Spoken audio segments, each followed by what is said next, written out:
भारताचे एक सार्वभौम समाजवादी धर्मनिरपेक्ष लोकशाही गणराज्य घडवण्याचा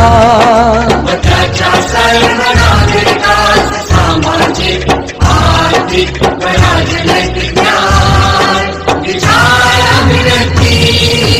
विश्वास श्रद्धा व उपासना यांचे स्वातंत्र्य